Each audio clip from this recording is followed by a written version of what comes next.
Yo, hello everyone, and welcome back to a brand new video. In today's tutorial, guys, I'm going to show you how to delete the phone number from your Discord account. So first of all, guys, you need to go ahead and open your Discord and click on you, which is right in the bottom. And as you can see here, after I clicked on myself, this will open for me. So this is my account, and this is basically my profile.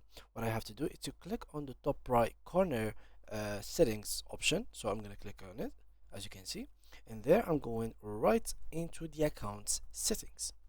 After you go here, you will find your phone number in this area right here. Normally now for me, I have to add in my phone number so it can be connected, but in your case your phone number will already be put in. What you will need to do is to simply click on the delete option.